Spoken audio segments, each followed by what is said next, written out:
VIH et accélèrent mutuellement leur progression et forment un duo létal. La co-infection VIH et tuberculose représente un problème de santé majeur. Madame, monsieur, bonjour et bienvenue dans ce nouveau numéro de Tribune de la Santé, le dernier numéro du mois de septembre. Aujourd'hui, nous allons parler des mesures de prévention et de prise en charge du VIH-Sida et de la tuberculose.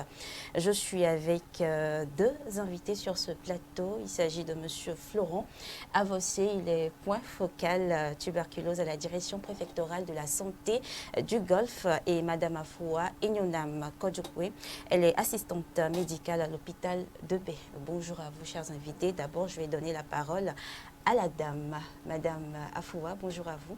Bonjour madame Christelle. Bonjour à tous les téléspectateurs de SOS Docteur TV qui nous suivent actuellement de partout. Donc, merci beaucoup d'avoir accepté notre invitation. Nous sommes très heureux quand même de partager ce plateau avec vous. Merci. Voilà, alors monsieur Florent, bonjour à vous également. Comment allez-vous? Bonjour madame Christelle, sinon je vais bien.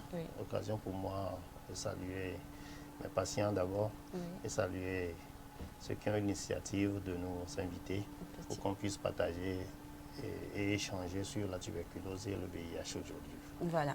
Alors, le VIH-Sida, un virus de l'immunodéficience humaine, et le syndrome d'immunodéficience acquise, madame Afoua. Déjà, comment se transmet le VIH-Sida? Parce que c'est une maladie transmissible.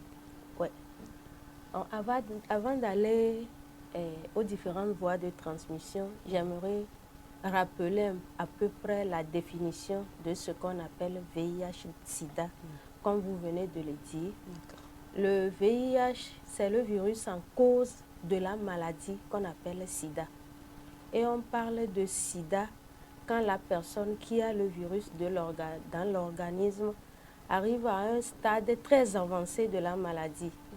Et le sida, c'est un ensemble de signes qui se réfèrent à l'immunité. Peut-être que je vais définir l'immunité un peu plus tard.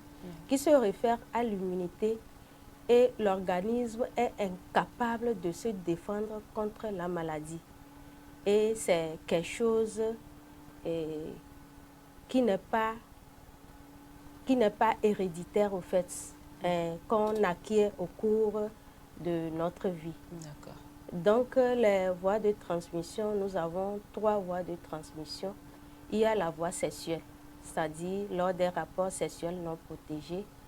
Il y a la voie sanguine par l'utilisation des objets souillés, tranchants, et par la transfusion sanguine aussi.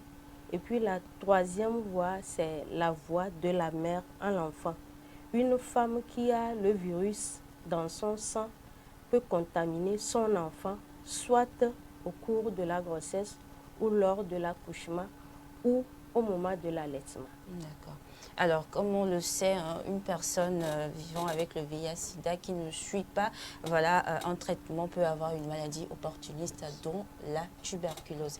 Alors, vous, monsieur Florent, comment, on va dire, se transmet la tuberculose? Ok, la tuberculose, d'abord, c'est une maladie infectieuse liée à un microbe qu'on appelle tous Mycobacterium tuberculosis, qui se manifeste d'abord par une toux.